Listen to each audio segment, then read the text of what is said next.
And he's going to speak in a minute, but there's a lot of love in this room for our president.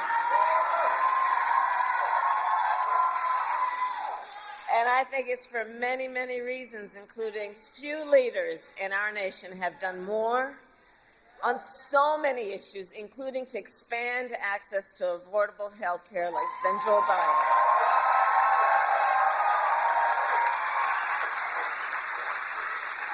And today we take the next step, thank you, Joe, forward in our fight.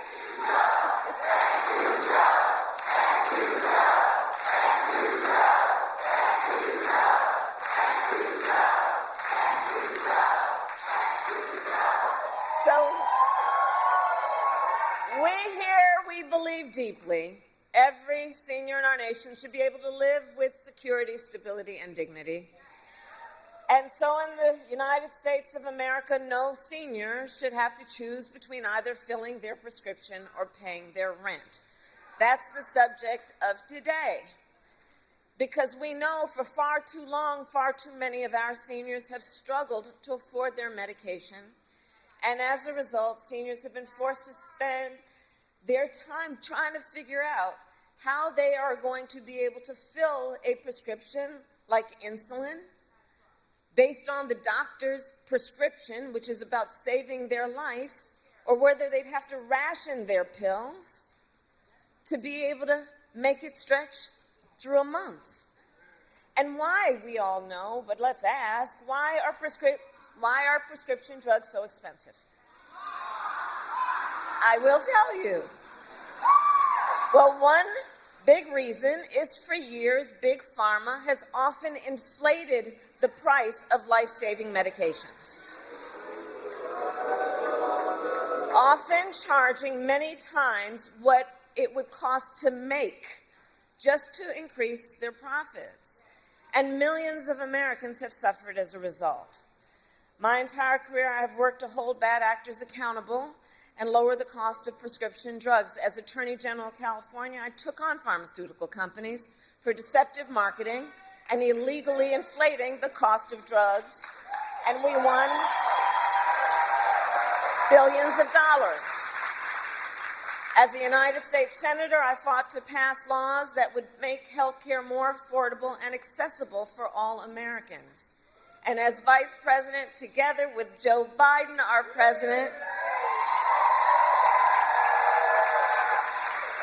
we finally addressed the long-standing issue that for years was one of the biggest challenges on this subject, which was that Medicare was prohibited by law from negotiating lower drug prices.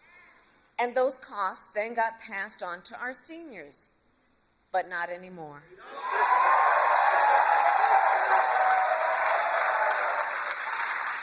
2 years ago, we gave Medicare the power to negotiate lower prescription drug prices for the first time in history.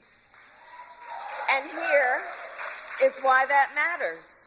It is nearly impossible for a patient to negotiate lower prices by themselves. Just think about that.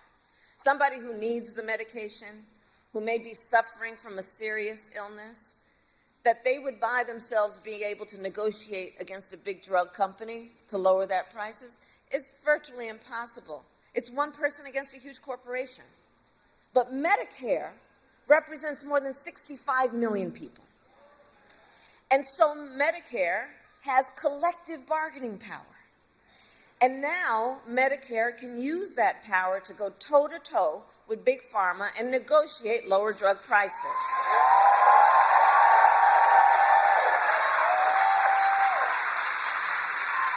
Thank you, Joe.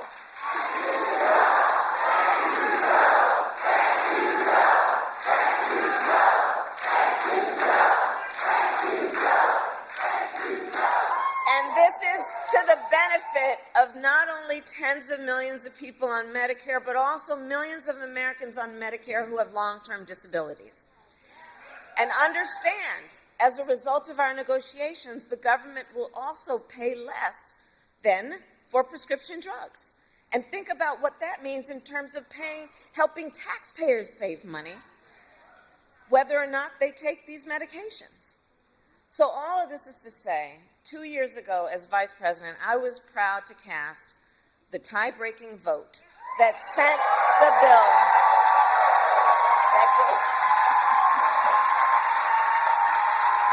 that gave Medicare the power to negotiate and let it get to the president's desk. And I was proud when our president, Joe Biden, signed that bill into law.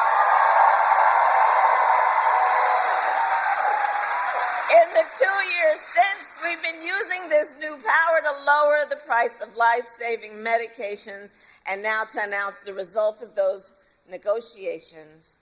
It is my eternal and great, great, great honor, I have to tell you, to serve with this most extraordinary human being and American and leader, our President, Joe Biden.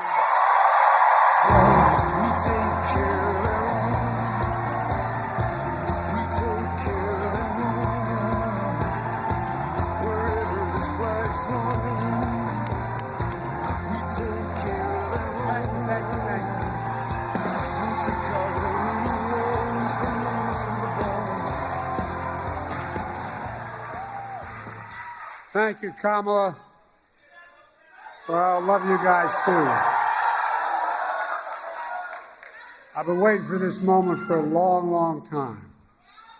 First time I sponsored a bill to let Medicare negotiate the price of drugs was in 1973 as a freshman senator with a guy named Frank Church from the state of Idaho. Folks, I have an incredible partner.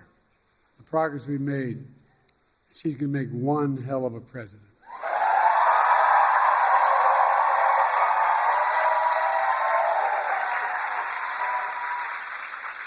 And Judy, thank you for sharing your story. It's a really one for far too many Americans. People like my dad used to lay in bed at night when they lost his insurance as the company he worked for, staring at the ceiling. Literally, and you've all experienced, you know people who have experiences, wondering what in God's name happened if my wife gets breast cancer, or if I get sick, or my children get seriously ill. What happens? What in God's name, how can we pay for the drugs, prescription drugs? I'm serious, these are the discussions. You know it. Do we have enough insurance? Can we afford the medical bills? We'll have to sell the house to get a second mortgage.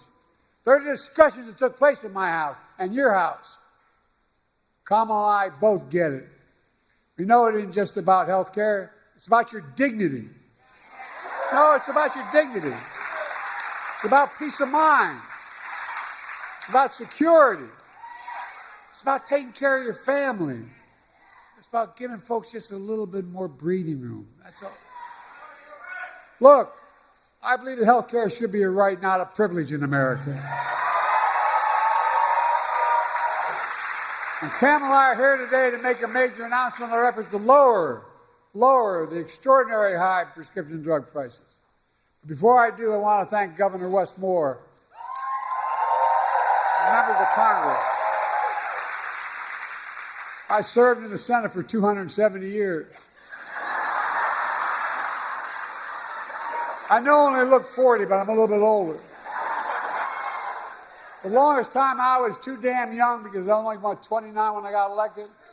Now I'm too damn old. But I'll tell you one thing in between. One of the finest, most decent men I've ever worked with. When I think of integrity, is Ben Cardin. Stand up, Ben. Stand up. I really mean it.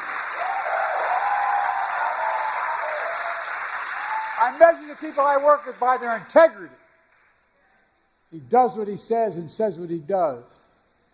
Look, folks, also, Nanette Barragan, for the longest time, she tried to pretend with me she was Irish, named Barragan. She's a great friend, and she's one of the great leaders in this country for the Hispanic community. Congressman Fume, where are you? Stand up, man.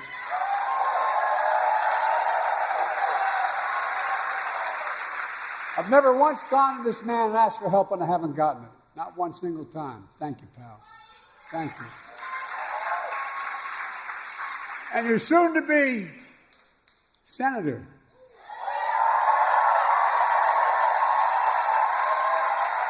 Where is she? It's a hell of a lot easier job than being a county executive. I was a county official. They expect you can solve every problem. You don't have the authority to do it. You don't have enough money. But I'm looking forward. I told her I'd campaign for or against whichever helped the most. Along with members of my administration, Javier Becerra, HHS, Administrator Brooks LaSalle, CMS administrators here today.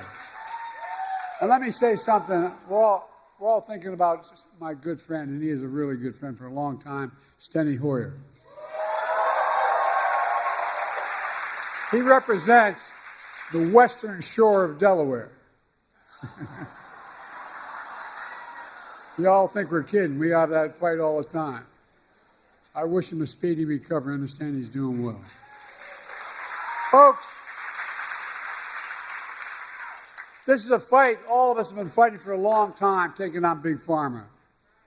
We pay more for prescription drugs. It's not hyperbole. We pay more for prescription drugs than any advanced nation in the world.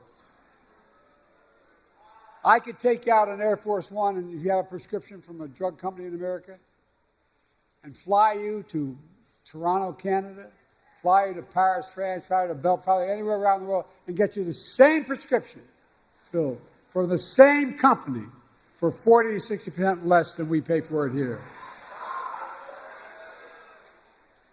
Too many Americans can't afford the drugs they badly need for life and death. So they skip doses, cut pills in half, forego prescriptions entirely because the prescription drugs are totally unaffordable. The woman you all met, the nurse you just met, she paid $900 a month.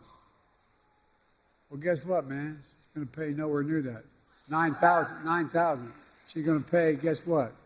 Beginning January, every single prescription drug she has, including, God forbid, if she needs a really expensive drug like a cancer drug.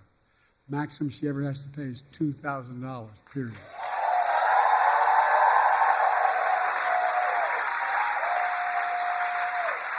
But that's why from the time I was in the Senate, I worked tirelessly to give Medicare the power to negotiate lower drug prices, just like the Department of Veterans Affairs. In fact, I was reminded by staff today, one of the first major bills I worked on was in 1973. I co-sponsored legislation led by Senator Frank Church to let Medicare negotiate the cost of drugs. 1973, this fight's been going on. You know, the VA pays, as they should, 50% less than Medicare because VA can negotiate the prices. But for years, Big Pharma blocked Medicare from negotiating lower drug prices. As a consequence, they're able to maintain the exorbitant price increases and the profits are uncalled for.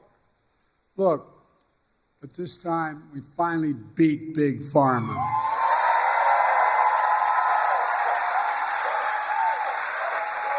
And I might add, with no help from Republicans, not a single Republican voted for this bill, period. Not one in the entire Congress. Now, the reason I say it is not to make a political point about them, if they had gotten their lesson, but guess what? The guy we're running against, what's his name? Donald Dump or Donald, whatever.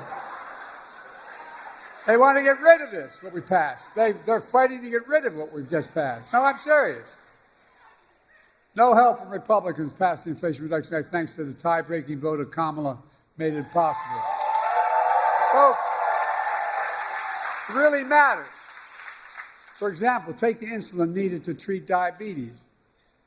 The guy who invented that insulin 100 years ago didn't put a patent on it because he wanted it to be available for everybody. He didn't even patent it. Well, guess you know how much it cost those companies to make that insulin? $10, T-E-N. That's the God's truth. $10, number one. Number two, to package it and ship it, you might get it up to $13. But they were charging up to $400 a month for it. But now they can't charge more than $35 a month.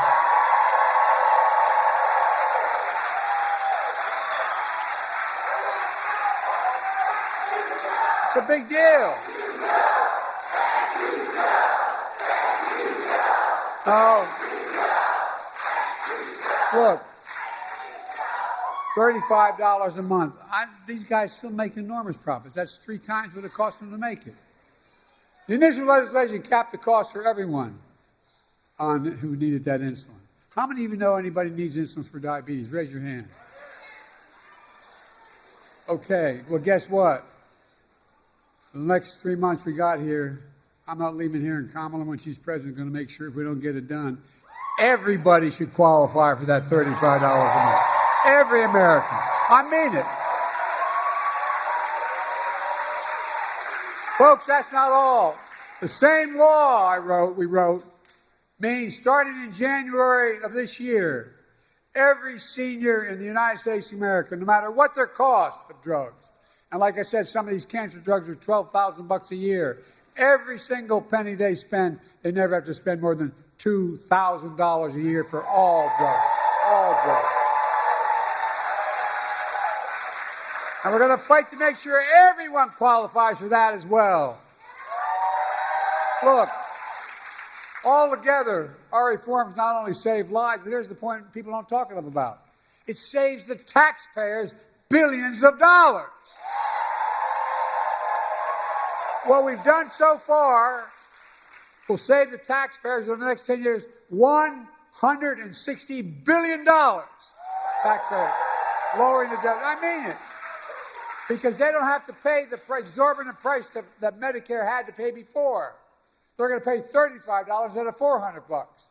Folks, and those savings are only going to increase for American taxpayers because it matters. Look, but that's not all the Inflation Reduction Act did. Last summer, I announced under that law, Medicare is going to select, and it's already passed law, 10 drugs a year, going up to 20 till we get every single drug every year. Drugs treat from everything from heart failure, blood clots, kidney disease, arthritis, blood cancers, and more. And today, I'm proud to announce that Medicare has reached agreement with all manufacturers on all 10 drugs selected in the first round of negotiations. The new lower prices for all 10 drugs will go into effect in January of 2026. Not this January, next January. Negotiations cut the price of these 10 drugs for Judy and others who are Medicare nearly 40 to 80%, depending on which drug it is. Let me give you one example. Non-insulin diabetes drugs cost $530 a month. Some of you may know that. Guess what? It's now only going to cost $115. By the way, these new prices on 10 drugs will cumulatively mean $1.5 billion less out of pocket for patients to the drug companies. Lower copays for many of the 9 million seniors who take these drugs. But that's not all. We're also saving the American taxpayer because of the new changes, $6 billion a year, because Medicare won't have to pay out that much. Imagine that. $6 billion a year.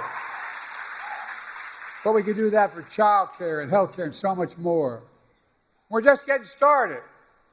Under the law I signed, Medicare can negotiate lower prices for another 15 drugs next year, 15 the following, and 20 after that till every drug is covered. That's the law. Now. This is another really big deal. It means that Americans can save more money from life-saving medications they need and deserve. And bring peace of mind. It's hard to explain. Kamala and I are going to keep fighting to lower the prescription drug costs for everyone, not just seniors. It's a fight that we have to continue. Folks, but guess what? Surprise, surprise. Big Pharma doesn't want this to happen at all. The pharmaceutical industry last year spent $400 million lobbying the Congress to stop this. $400 million. Worked pretty well. They didn't get one Republican voted against them. They all voted for him. Republican allies stuck with them. And the ability of the federal government to negotiate lower drug prices was tried to be stopped. But Kamala and all of us in this room are going to keep standing up for Big Pharma. I fought too damn hard to yield now.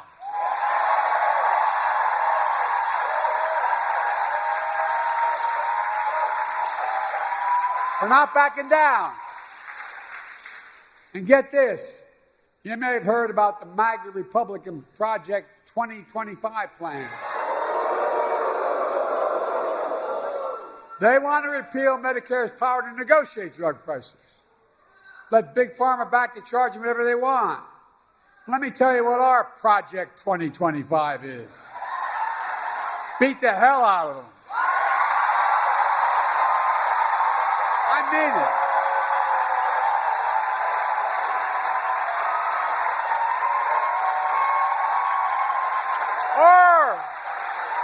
Or, in January 25, total prescription drugs costs will be capped at $2,000, no matter how expensive they are. And some are expensive as $12 a year, $12,000 a month, I should say. Kamala Harris and Democrats in Congress will make sure that $2,000 cap covers everyone, not just seniors as well. Insulin costs just $35 for everyone, not just seniors. Our Project 25 will lower prescription drug costs for you, your families, instead of handing Big Pharma a big blank check. And look, and in the process, this is what we don't talk enough about, I don't think. In the process, we're going to save the taxpayer. The budget's going to be reduced by hundreds of billions of dollars. Hear me? Hundreds of billions of dollars. Just the first year, the first thing we passed, is $160 billion less that the government's going to have to pay out to farmers. But guess what? It can pay out for education, it can pay out for health care, it can pay out for so much more, or it can just simply reduce the deficit. He has exploded. Folks, that's what I call a win. Folks, there's more. My predecessor and his MAGA friends in Congress tried to repeal the Affordable Care Act, which is different. Obamacare. They tried to repeal it over 50 times. We stopped them. Along the way, I made the Affordable Care Act even stronger, protecting a million more Americans with pre-existing conditions. And guess what? There's over 40 million. MAGA Republicans in Congress don't want to cut Medicare, and so they want to cut Medicare and Social Security. Why? They want to give another, here's what they're proposing, just so you know what the budget is. They're proposing another $5 trillion tax cut for the mega wealthy. By the way, this guy we're running against, when he was president, he gave a $2 trillion tax cut to super wealthy. You know what that was? He generated the largest deficit any president has in American history. I love these Republicans talking about cutting spending. You know, we have 1,000 billionaires in America. You know what their average tax they pay is? 8.2%. Introduced a bill to say that you got to pay a minimum of 25%. You know what that would raise? $500 billion over the next 10 years. Imagine what we could do with that. Imagine the taxes we could cut for ordinary people. Well, look, Kamala and I have a better idea. We're going to protect Medicare and Social Security and make sure the wealthy pay their fair share. That's how we're going to pay for it. And by the way, that means making the tax code fair. Look, in addition, we're also announced steps to crack down on anti-competitive practices in health care. How many of you know we've been going after things called junk fees? Junk health insurance plans. Ones that look affordable. When you take the cover off, you find out there's a number of hidden costs. We're going after them and trying to get rid of them. We're also cracking down on surprise medical billing. For example, when a patient goes in the hospital for surgery, if it turns out his anesthesiologist is not in his network, you're going to get a surprise bill for another $1,000. Well, we're stopping that too. We're protecting a million healthcare providers. We're protecting 1 million Americans every month from unexpected medical bills. We're working to ban the use of medical debt on credit reporting. Years ago, I had 2 craniotomies because I had aneurysms. My bill, if I didn't have insurance, was in the hundreds of thousands of dollars. Well, guess what? It matters. It matters whether or not, if I didn't have insurance the rest of my life, I couldn't do anything. I wouldn't be able to buy anything, wouldn't be able to have a credit, wouldn't be able to. Now, we're going to get rid of health care costs being on you have to still owe it, but you don't have to get your credit doesn't affect it. Look, I'm a capitalist. I have no problem with companies making money, but not by price gouging seniors and working families. I grew up in a family where my dad used to say, Joey, a job's about a lot more than a paycheck. It's about your dignity. It's about respect. And I really mean this. This is what he would say. My dad was a well-read guy, never got a chance to go to college. He talked about what we needed to do for ordinary working, hard-working people. We changed the whole way we look at the economy. It used to be this idea of trickle-down economics. Even Democrats accepted it. Some Democratic presidents accepted it. That if you're wealthy, makes a lot of money, it'll trickle down to the rest of us. Well, I didn't notice a single penny trickle down to my dad's kitchen table. But guess what now? We measure everything the following way. We build from the middle out and the bottom up, and if they do well, everybody does well. Not a joke. And any money I get to spend as president, I spend it on being made in America by Americans. Americans don't like being played for suckers. We believe we should be patient, but there should be reasonable profits, not unreasonable profits. Look, let me close with this. It's all about health care. It's about lowering costs for families. It's about fairness and security. It's about the dignity for people like Judy and millions of Americans all across the country. That's exactly what we're doing.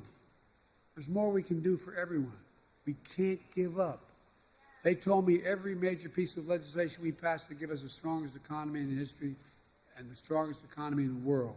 We got more to do for working people. And by the way, everybody does better when there's more unions.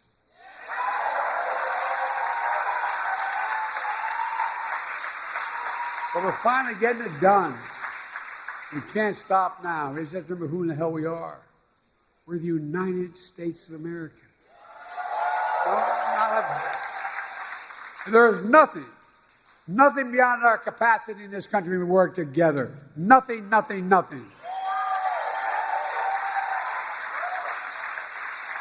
tell you what, I thank God that in the last 3 months I'm President of the United States, I was able to finally get done what I tried to get done when I was a young senator at 30 years old. Thank you, God. Thank you. God bless you all, and may God protect our troops. Thank you.